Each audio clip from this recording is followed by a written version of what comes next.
안녕하세요. 박 기자입니다. 오늘은 일본이 1년마다 발행하는 방위백서에 독도를 자기네 땅이라고 주장한 내용을 실은 것에 대해 알아보려고 합니다.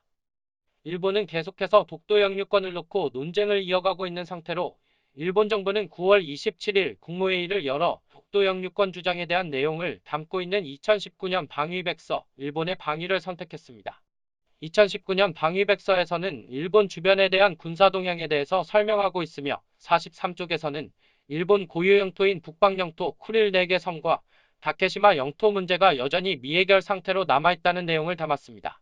일본은 독도를 다케시마라고 표현하며 일본 땅이라고 주장하고 있는데 일본의 독도 영유권 주장은 2005년 고이즈미 주니치로 내각 때부터 15년째 이어지고 있는 상태입니다. 2019년 방위백서에도 다케시마를 일본 땅이라고 계속해서 강조하며 273쪽에 실린 지도에 독도를 다케시마로 표시했고 일본 영토인 다케시마 영공이 침범당한다면 일본 항공자위대가 긴급 출격해서 대응한다라고 적혀 있습니다. 지난 7월에 러시아의 조기 경보 통제기가 독도 영공을 침범했을 때 일본의 항공자위대가 출격한 것과도 관련이 있습니다. 이런 내용을 확인한 뒤 우리나라 국방부와 외교부는 일본 정부 관계자를 불러 일방적으로 주장한 내용을 담고 있는 2019년 방위백서에 대한 내용을 수정하라고 강력하게 항의했다고 합니다. 국방부에서는 이날 오후 1시 30분 이원익 국제정책관이 주한 일본무관 와타나베 타치야 해상자위대 1등해좌대령을 불러 강력하게 항의했다고 전했습니다.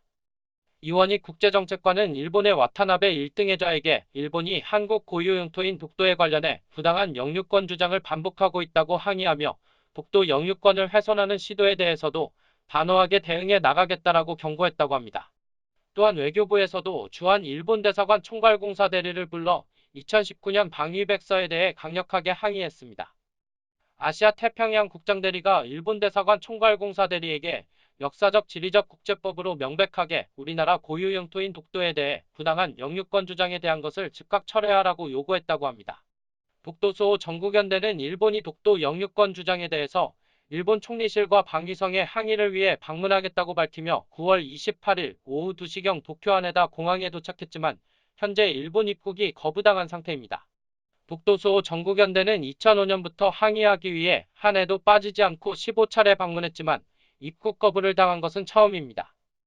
일본 법무성에서는 독도 수호 전국연대가 일본을 방문하는 것이 단기 비자 목적에 해당하지 않는다며 입국 거부를 인정하는 서명을 해달라고 했지만 현재 독도 수호 전국연대는 서명을 거부하고 있는 상태라고 합니다.